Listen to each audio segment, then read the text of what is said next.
السلام علیکم. مفتی طارق مسعود کے بیانات سننے کے لیے ہمارے چینل اسلامک MTJ ویڈیوز کو سبسکرائب کریں. شکریہ. نور میں سب سے اہم ترین واقعہ تو حضرت عائشہ رضی اللہ تعالیٰ عنہ کا ہے، جس کو واقعی افک کہا جاتا ہے. افک کہتے ہیں عربی میں جھوٹ کو. تو حضرت عائشہ رضی اللہ تعالیٰ عنہ 5 ہجری میں نبی صلی اللہ علیہ وسلم نے سفر کیا تھا. ایک جھڑپ تھی، لڑائی تھی معمولی سی، تو جس کو غزوہ بنی مستلق کہا جاتا ہے. 5 ہجری کا واقعہ ہے. تو آپ نے قرآن اندازی کی کہ بھئی جس زوجہ کا نام آئے گا وہ میرے ساتھ سفر میں چلیں گی. جس آدمی کی زیادہ زوجات ہوں تو افضل ہے کہ قرآن اندازی کر لے یا ان کی باریاں لگا دے. تو امی عائشہ کا نام آیا. حضرت عائشہ رضی اللہ تعالیٰ عنہ آپ کے ساتھ سفر میں گئی. واپسی پہ یہ قافلہ جب واپس آ رہا تھا تو قافلے نے پڑاؤ ڈالا. حضرت عائشہ رضی اللہ تعالی عنہا نے اپنی بہن سے حضرت اسما سے ایک ہار ادھار لیا تھا پہننے کے لیے. تو حضرت عائشہ کہیں گئی ہیں قضاء حاجت کے لیے یا کسی کام سے، وہ ہار گر گیا. تو وہ تلاش کرنے میں ان کو دیر ہو گئی. تو پہلے اونٹ میں جیسے آج کل ڈولیاں ہوتی ہیں نا، اس طرح کی وہ ہودج ہوا کرتا تھا، اس میں خواتین بیٹھتی تھی پردے والی اور لوگ اسے اٹھا کے جانور پہ رکھ کے چل جاتے تھے. تو حضرت عائشہ رضی اللہ تعالی عنہ کا وزن بہت کم تھا، کم عمر تھی. تو صحابہ نے وہ اٹھا کے رکھا اور وہ سمجھے کہ وہ اسی کے اندر ہے وہ، اور وہ نکل گئے آگے. جب حضرت عائشہ رضی اللہ تعالی عنہ آئی تو پریشان ہوئی کہ قافلہ تو جا چکا ہے. تو وہیں اس نیت سے آرام کرنے کے لیے لیٹ گئی کہ جب اگلے اس جگہ پہ جب یہ قافلہ پڑاؤ ڈالے گا، ان کو لگے گا کہ وہ نہیں ہے تو یہ واپس مجھے تلاش کرنے کے لیے یہاں آئیں گے. پہلے زمانے میں یہ دستور تھا کہ جب بھی کوئی قافلہ جاتا تھا نا تو پیچھے پیچھے کچھ لوگ آ رہے ہوتے تھے تاکہ اس قافلے سے کوئی چیز اگر رہ گئی ہو تو ہم وہ اٹھا لیں. تو حضرت صفوان ابن معطل رضی اللہ تعالی عنہ پیچھے سے آ رہے تھے. ان کی امی عائشہ کے چہرے پہ نظر پڑی تو وہ فرماتے ہیں کہ جب تک پردے کی آیتیں نازل نہیں ہوئی تھی میں چونکہ حضرت عائشہ کو دیکھ چکا تھا تو اس لیے میں ان کو دیکھ کے پہچان گیا. اس سے بھی پتہ چلتا ہے کہ جب پردے کی آیتیں نازل ہوئی ہیں تو صحابیات نے اپنے چہرے کو بولو بھائی چھپا لیا. یہ خود چہرے کے پردے کی ایک بہت مضبوط دلیل ہے. دوسری طرف دلائل بھی ہیں. تو خیر، تو انہوں نے زور سے انا للہ و انا الیہ راجعون پڑھا. جیسے ہی پڑھا تو حضرت عائشہ اٹھ گئیں. تو فرماتی ہیں اس وقت سے مدینہ داخل ہونے تک کوئی کلام انہوں نے مجھ سے نہیں کیا. بس وہ بیٹھی ہیں ہودج میں اور حضرت صفوان ابن معطل یہ اونٹ پہ بیٹھی ہیں. حضرت صفوان ابن معطل ان کو لے کے چلے گئے، کوئی بات نہیں. تو جیسے ہی مدینہ میں داخل ہوئے نا تو یہ عبداللہ ابن ابی ابن سلول یہ بہت بڑا منافق تھا. منفی پروپیگنڈے کا اس کو موقع چاہیے، ہر معاشرے میں ہوتے ہیں ایسے لوگ. تو اس نے جب دیکھا کہ امی عائشہ ان کے ساتھ آ رہی حضرت صفوان ابن معطل، تو اس نے معاذ اللہ نقل کفر یہ پروپیگنڈا کرنا شروع کر دیا کہ اللہ معاف فرمائے، بولتے ہوئے بھی ڈر لگتا ہے کہ معاذ اللہ ان کے آپس میں معاذ اللہ نقل کفر ناجائز تعلقات ہیں، زنا کی تہمت لگائی. اور اتنا پروپیگنڈا کیا اس نے، اتنا پروپیگنڈا کیا کہ 3 صحابہ وہ بھی اس کے پروپیگنڈے میں آ گئے. حالانکہ وہ بدر میں شریک ہوئے تھے، مخلص تھے. 2 صحابہ اور 1 صحابیہ. 2 صحابہ تھے، ایک تو حسان ابن ثابت، یہ بڑے مخلص صحابی تھے اور یہ نبی کی شان میں اکثر اشعار پڑھا کرتے تھے. اور دوسرے تھے مصطح ابن اثاثہ، یہ بھی غزوہ بدر میں شریک ہوئے. اور تیسری خاتون تھی حمنہ بنت جہش.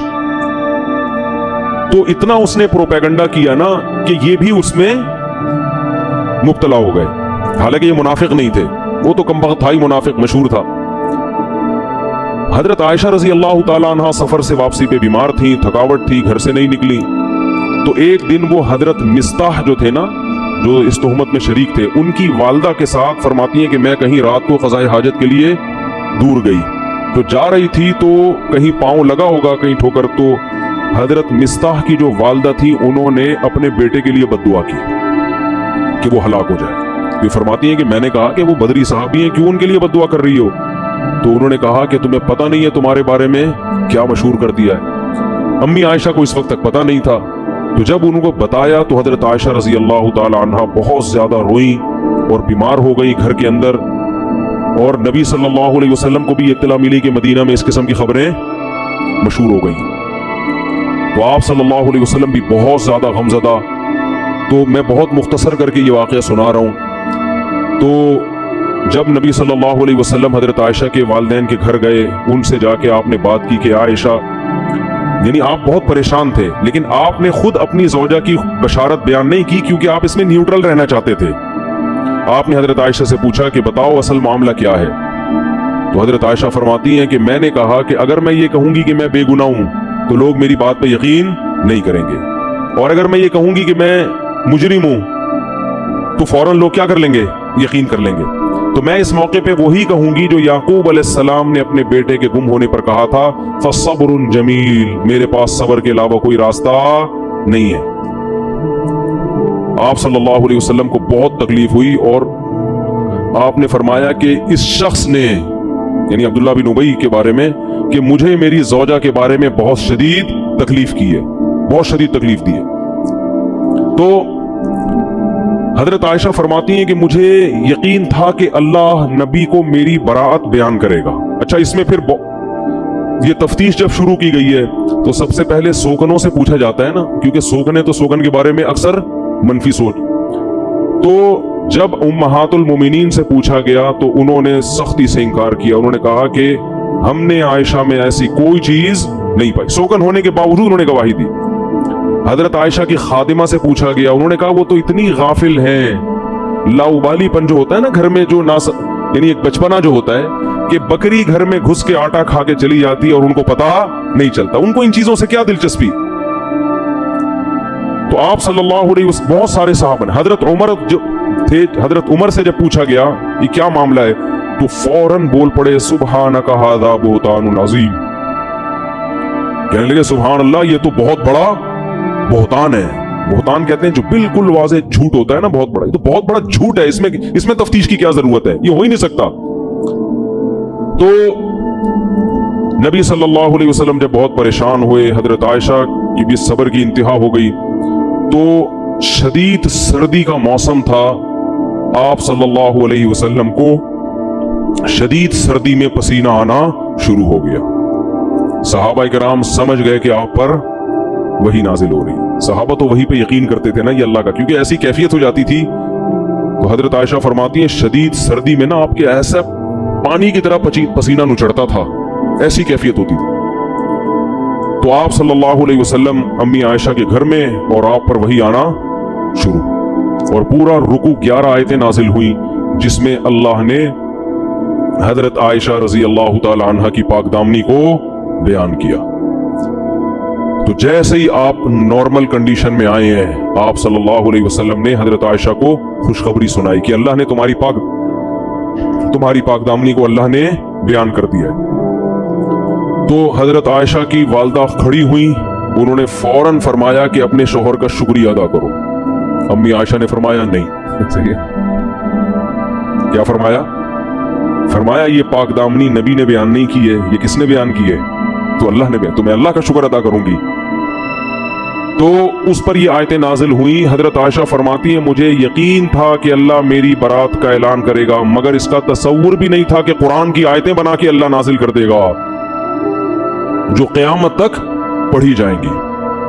تو اللہ تعالیٰ نے پھر جو عبداللہ بن ابی تھا اس کے لیے دردناک سخت عذاب کی خوشخبری بتائی، اور فرمایا کہ جب اصول یہ ہے کہ جو کسی پہ زنا کی تہمت لگائے گا تو کتنے گواہ لے کر آئے گا؟ 4 گواہ، اور یہاں کسی کے پاس 1 گواہ بھی نہیں ہے۔ یہ قرآن میں پہلے نازل ہو چکا تھا یہ حکم کہ 4 گواہ ہونے چاہیے۔ تو اب جو لوگ اس میں شریک تھے ان پہ حد قذف جاری ہوگی، اور ان کو 80 کوڑے لگائے گئے، جن میں 2 صحابی اور 1 صحابیہ اور عبداللہ بن ابی منافق، اس کو بھی 80 کوڑے لگائے گئے۔ تو حضرت عائشہ کی اللہ نے برات کا اعلان کیا، اور پھر قرآن نے کہا لولا اذ سمعتموہ، صحابہ کو بھی تنبیہ کی کہ ایسا کیوں نہیں ہوا کہ جب تم نے یہ خبر سنی تھی، قلتم ما یکون لنا ان نتکلم بہذا، تم نے یہ کیوں نہیں کہا کہ ہم تو اس پہ کلام بھی نہیں کر سکتے، سبحانک ھذا بہتان عظیم، جو الفاظ حضرت عمر کے تھے نا۔ تو اللہ نے فرمایا تم سب نے یہ کیوں نہیں کہا؟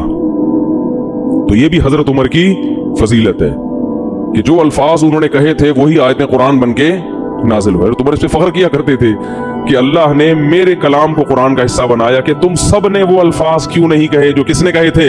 حضرت عمر تو بہت غیرت والے تھے نا، ان میں تو یہ دائیں بائیں حساب کتاب تھا ہی نہیں، ٹھیک ہے نا۔ انہوں نے کہا یہ کیسے ہو سکتا ہے، یہ تو ممکن نہیں ہے۔ کیونکہ سب جانتے تھے پہلے زمانے جیسے آج بھی گاؤں میں سب ایک دوسرے کو جانتے ہیں، تو پہلے تو صدیوں سے قبیلے ایک ساتھ رہتے بالکل اس کی مثال ایسے جیسے حضرت مریم کے جب بغیر شوہر کے بچہ ہوا ہے تو بنی اسرائیل نے کیا کہا، اے مریم تجھے تو ہم بچپن سے جانتے ہیں، ما کان ابوکی امرأ سوء وما کانت امکی بغیہ، نہ تمہارا باپ برا آدمی اور نہ تمہاری ماں فاحشہ، تم تو پیغمبروں کے خاندان میں پیدا ہو کے تم نے یہ کیسے کر لیا؟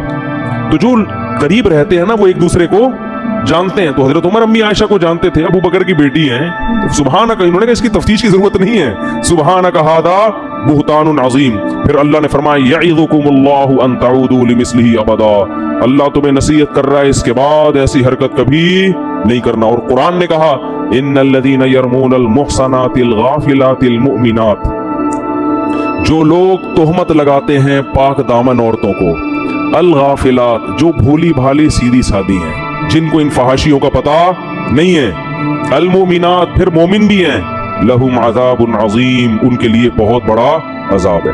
تو اس میں اللہ نے امی عائشہ کو سیدھی سادی بھی کہا، مومن بھی کہا اور پاک دامن بھی کہا کہ بھائی تہمت اگر کوئی لگائے کسی پہلے سے کوئی فاحشہ عورت ہو، کوئی طوائف ہے مشہور ہے دنیا میں، اس کے بارے میں کوئی کہ اس نے زنا کیا ہے، برا تو یہ بھی ہے، جب تک گواہ نہیں آپ نہیں لگا سکتے، لیکن ایک پاک دامن اور نیک عورت پر آپ کیسے تہمت لگا رہے ہیں؟ پھر قرآن نے یہ بھی کہا الخبیثات للخبیثین والخبیثون للخبیثات، اللہ نے اپنے حبیب صلی اللہ علیہ وسلم کے لیے جس خاتون کی سلیکشن کی ہے وہ طیبات میں داخل ہے، وہ خبیثات میں داخل نہیں ہے، کیونکہ یہ تو اللہ کے حکم پہ آپ نے نکاح کیا تھا نا، خواب آیا تھا آپ صلی اللہ علیہ وسلم کو، تو اس میں بھی قرآن نے بتا، اس لیے علماء کہتے ہیں اس پر پوری امت کا اجماع ہے کہ پیغمبر کی بیوی کافر تو ہو سکتی ہے، فاحشہ زانیہ نہیں ہو سکتی۔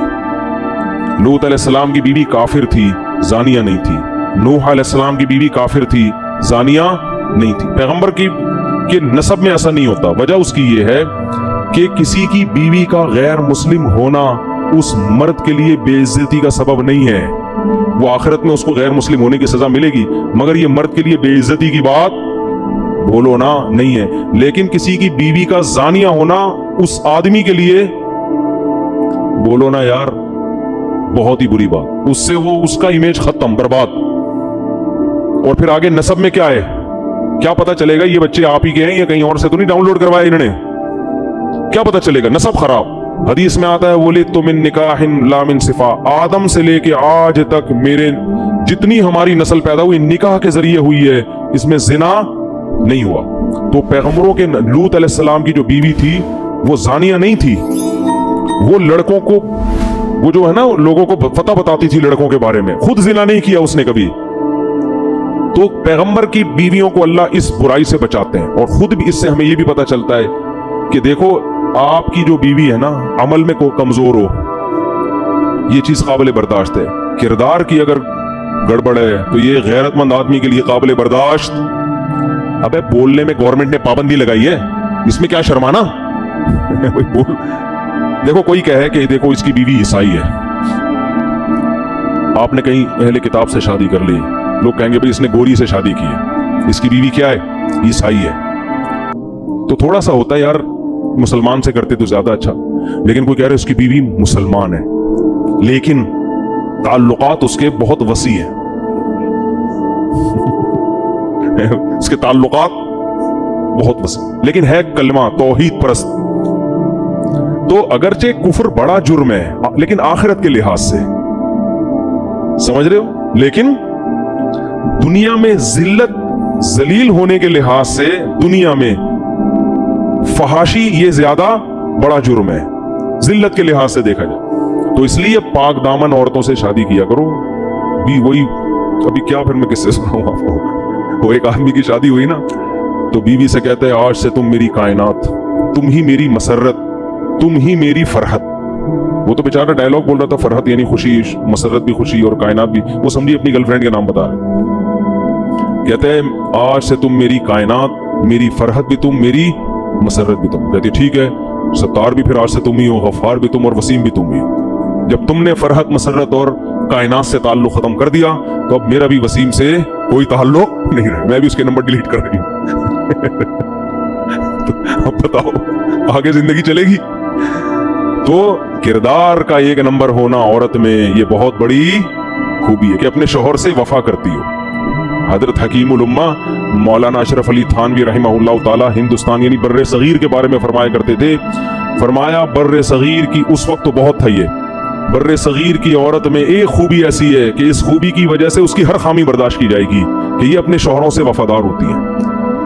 یورپ میں آپ شادی کرو نا بھائی، کچھ پتہ نہیں ہوتا کہ یہ جو منہ سے کہہ رہی ہو صرف تم، ہمارے ہاں بھی رکشے کے پیچھے لکھا ہوتا ہے صرف تم، تو یہ سچی مچی کا لکھا ہے یا ویسے ہی بیوقوف بنانے کے لیے لکھا؟ تو وفا بہت بڑی نعمت ہے، بہت بڑی دولت ہے. تو اللہ نے امی عائشہ رضی اللہ تعالی عنہا کی برات کو نازل کیا، اور اس واقعے میں بہت سارے اسباق ہیں.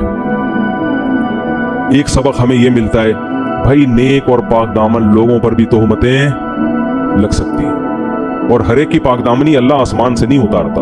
تو جیلیسی حسد جہاں بھی ہوگا نا، منافق کو تو حسد ہوتا تھا نا کہ یہ تو ترقی کرتے چلے جا رہے ہیں، تو کوئی موقع ہاتھ سے جانے نہیں دیتے. حضرت مریم بھی کتنی پاک دامن نیک، تہمت ان پہ بھی لگی، حالانکہ حضرت عیسیٰ ماں کی گود میں گواہی دے رہے ہیں کہ میری ماں پاک دامن ہے. معجزے اللہ نے کتنی اللہ نے بیان کیا نا ان کی پاک دامنی کو، مگر یہودی آج بھی حضرت مریم جیسی پاک دامن کو معاذ اللہ فاحشہ کہتے ہیں.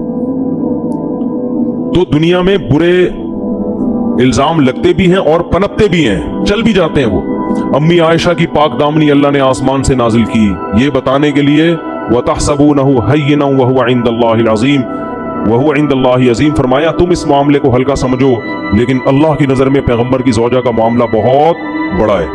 تو اس واقعے سے اللہ نے امی عائشہ کی فضیلت کو بھی بیان کر دیا کہ جو مقام اللہ کی نظر میں حضرت مریم کا ہے، اس معاملے میں وہی مقام اللہ کی نظر میں کس کا ہے؟ حضرت عائشہ. ان پہ تہمت اللہ نے برداشت نہیں کی، قرآن میں بیان کی. امی عائشہ کی پر جو تہمت لگی وہ بھی اللہ نے قرآن میں بیان کی ہے.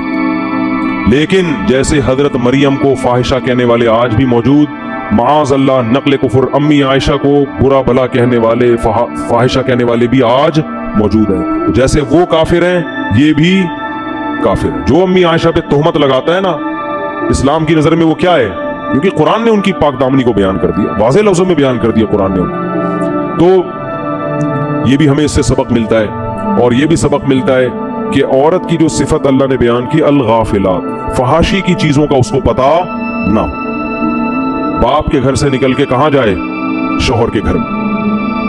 آج کل ایسا نہیں ہو رہا ابا کے گھر سے نکل کے 15-20 سال مختلف تجربے کرتے، سب کی بات نہیں بھائی، 2-4 ہی ایسی ہے ہوتی ہے، لیکن وہی پھر تم ہی میرے ستار بھی تم ہی میرے غفار، یہ نوبت آ رہی. تو جلدی نکاح کرنے کا فائدہ کیا ہوتا ہے؟ بچی عفت اور پاک دامنی والی زندگی گزارتی ہے، وہ اپنے شوہر کے ساتھ وفا کرتی ہے. سمجھتے ہو کہ نہیں سمجھتے؟